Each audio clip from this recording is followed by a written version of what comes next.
Hello everyone, प्यारे बच्चों, I welcome you all to our learning platform moulding minds. चलिए let's start learning. Today our subject is English. Worksheet number is 57 and the date is 24th November 2020. Your class is 10th. Here you will write your name and here you will write your class teacher's name और as it is आप heading डालेंगे अपनी notebook में। चलिए हम start करते हैं आज का टॉपिक। आज की टॉपिक में आप क्या सीखेंगे, राइटिंग स्किल्स के बारे में आज का हमारा टॉपिक रहेगा। देखते हैं उसमें क्या है। The given pie chart shows the main reasons why agriculture land becomes less productive। जो ये है इसको क्या बोलते हैं, पाई चार्ट बोलते हैं। इस पाई चार्ट में यहाँ पर दिखा रखा है कि जो मुख्य कारण है कि जो एग्रीकल्चर लैंड है, जो कृषि भूमि है, वो कम उपजाऊ क्यों हो गई। The table shows how these causes affected 3 regions of the world during the 90s। और जो ये कारण थे लैंड डिग्रेडेशन के, ये जो 3 रीजन्स है, नॉर्थ अमेरिका, यूरोप और ओशियाना, इसमें परसेंटेज दिखा रखी है कि ये किन किन कारणों से ये कैसे इफेक्ट हुए। और ये जो डाटा ये कब का है, ये 1990s का है। सिलेक्ट, और आपको क्या करना है, select and report the main features and make comparisons. आपको जो मेन फीचर्स हैं, जो मुख्य कारक हैं और कारण हैं, उनको आपको चूज करना है, सिलेक्ट करना है और एक कंपैरिजन करना है। जो ये 3 रीजन हैं इनके आपस में इनकी तुलना करनी है और एक राइट एन एनालिटिकल पैराग्राफ, एक एनालिटिकल पैराग्राफ लिखना है बाय समराइजिंग द इंफॉर्मेशन। आपको जो पूरी इंफॉर्मेशन समराइज करनी, संक्षेप में लिखनी है और एक एनालिटिकल पैराग्राफ लिखना है। जो ये वर्ड एनालिटिकल है, ये आया है एनालिसिस से, जिसका हिंदी में मतलब होता है विश्लेषण। और एनालिटिकल पैराग्राफ क्या होता है, is a form of descriptive writing. एक डिस्क्रिप्टिव राइटिंग की फॉर्म में होता है, आपको डिस्क्राइब करना होता है। और किस बेस पे डिस्क्राइब करोगे, आपको लिखना होगा on the basis of given chart, group data, outline, clues, table. जो आपको गिवन चार्ट, जो जैसे इसमें पाई चार्ट दे रखा, टेबल दे रखा है, उसके ऊपर आपको एनालाइज कर कर, उसका विश्लेषण कर कर आपको फैक्ट्स को देखना है और उसको कंक्लूड करना है अपने पैराग्राफ को। तो यहाँ पर जैसे पहले हम पाई चार्ट को पढ़ेंगे। Causes of world wide land degradation क्या है, सबसे ज़्यादा ओवरग्रेजिंग है, जो हम पशुओं को जो चराते हैं वो 35% है। उसके बाद डिफोरेस्टेशन है, जो वनों को काटना बोलते हैं हम, वो 30%। और ओवर कल्टीवेशन है, जो हम ज़्यादा फसलों को बोते हैं और काटते हैं, उसको क्या बोलते हैं, उतना उसकी परसेंटेज है 28%। और जो सबसे कम है 7% है, वे कुछ अदर रीजन्स हैं।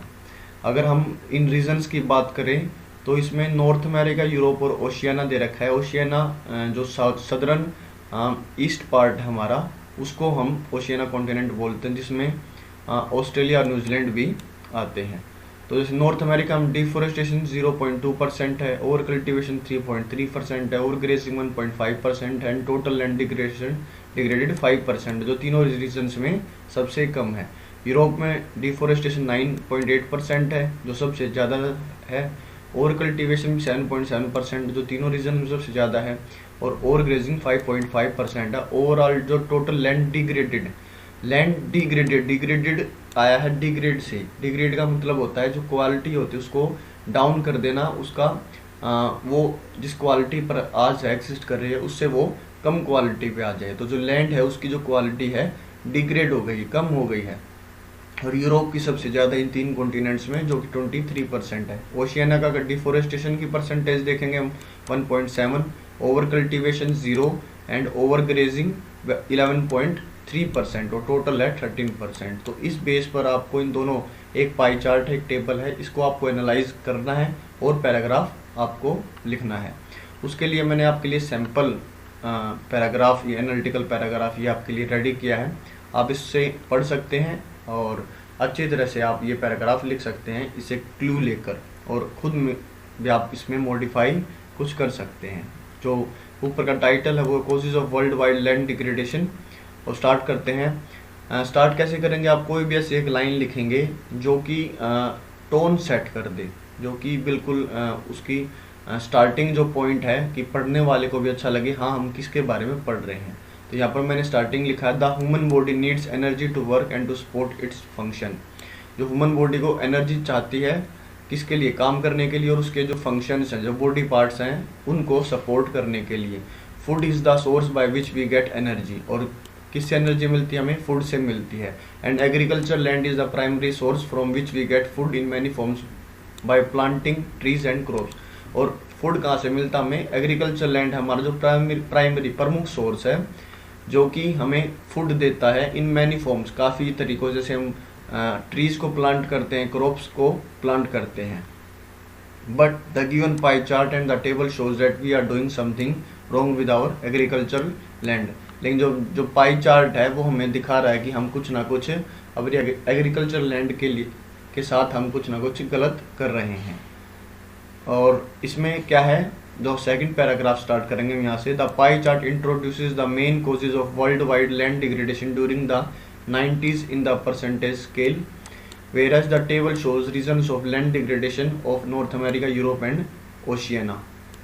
जो पाई चार्ट है वो मेन कॉजेज, मेन कारण बताता है वर्ल्ड वाइड लैंड डिग्रेडेशन, जो कि 90s के दौरान इसमें परसेंटेज स्केल के हिसाब से दे रखी है। और टेबल जहाँ पर 3 रीजन्स के बारे में बताता है, नॉर्थ अमेरिका, यूरोप और ओशियाना। देखो लिखने का तरीका, पहले हमने इंट्रोडक्शन कुछ सपोर्ट लाइन से इसे स्टार्ट किया, इसके बाद हम जो हमें दे रखा है उसको हम एनालाइज करेंगे और कंपैरिजन करेंगे आपस में उसका। आगे बढ़ते हैं। Over grazing was the main reason of the world wide land degradation and it reaches 35%। Over grazing सबसे प्रमुख मुख्य कारण है वर्ल्ड वाइड, पूरे विश्व में लैंड डिग्रेडेशन का, और ये 35% तक पहुँच गया था, क्योंकि पास्ट की बात कर रहे हैं हम। The second main cause was deforestation and it reaches 30%। 28% and 7% of land degradation was due to overgrazing and other reasons respectively. ये और जो रीजन्स है, सेकंड मेन रीजन डिफोरेस्टेशन जो 30% और 28 और 7% ओवरग्रेजिंग और अदर रीजन्स हैं। It can be seen from the table से भी हम देख सकते हैं that Europe had the largest percentage of land degradation which was 23%। हमने ऊपर पढ़ा था कि जो यूरोप का सबसे लार्जेस्ट परसेंटेज है इन सारों में, जितने 3 रीजन्स में लैंड डिग्रेडेशन के बारे में, जो कि 23% है। And the lowest percentage of land degradation was in North America which was only 5%। In Europe deforestation was the main cause of land degradation 9.8%, and while in the north America and Oceania over cultivation 3.3 and over grazing 11.3% respectively. अगर हम lowest percent in Europe, अगर Europe की बात करें, deforestation was the main of the land degradation. Europe में land degradation सबसे ज़्यादा है 9.8%, जिस डिफोरेस्टेशन के कारण, जबकि नॉर्थ अमेरिका और ओशियाना में ओवर कल्टिवेशन 3.3% और ओवर ग्रेजिंग 11.3% रेस्पेक्टिवली है। मतलब नॉर्थ अमेरिका में ओवर कल्टिवेशन 3.3% है और ओशियाना में सबसे ज़्यादा जो प्रमुख कारण है वो ओवर ग्रेजिंग है, जो कि 11.3% है। In addition deforestation percentage in Europe was higher than North America and Oceania's combined. अगर हम कंपैरिजन करें तो जो डिफोरेस्टेशन की जो परसेंटेज है वो यूरोप में, अमेरिका और ओशियाना की जो डिफोरेस्टेशन की परसेंटेज, उनको हम कंबाइंड मिलाकर भी अगर जोड़ें तो यूरोप की परसेंटेज उससे ज़्यादा बनती है। In North America and Europe over cultivation numbers were quite large. North America और यूरोप में ओवर कल्टिवेशन के जो नंबर है वो काफ़ी ज़्यादा हैं। While in Oceania there was no land degraded by over cultivation, जबकि ओशियाना में कोई भी जो लैंड है वो ओवर कल्टिवेशन के कारण खराब डिग्रेड नहीं हो रही है। इन कंक्लूजन, अगर आखिर में हम समाप्ति करें, over grazing was the main cause of the world wide degradation 90s। जो ओवर ग्रेजिंग था वो 90s के दौरान सबसे ज़्यादा प्रमुख कारण था। Europe percentage of degradation was largest of all 3 reasons and all 3 reasons had predominant causes. जो यूरोप की थी वो सबसे ज़्यादा परसेंटेज थी उसकी इन तीनों रीजन्स में। जो तीनों रीजन्स के भी अपने अपने प्रमुख कारण थे, अलग अलग प्रमुख कारण थे कि जिससे लैंड डिग्रेडेड हो रही थी। यहाँ पर जो हमारा है पैराग्राफ, जो पैसेज है वो ख़त्म होता है और लास्ट में आपको कोविड अप्रोप्रिएट मैसेज पढ़ने को मिलता है। Keep maintaining physical distance of 6 feet और 2 यार्ड्स। 6 फीट और 2 गज की आप दूरी बनाए रखे है शोन इन दिस पिक्चर। और जो ये कारण हमने पढ़े हैं इनको, क्योंकि ये अगर 90s में ये कारण है तो आज भी ये कारण जरूर एग्जिस्ट, जरूर ये इन्हीं कारणों से हमारी जो लैंड है वो डिग्रेड, उसकी क्वालिटी कम हो रही होगी।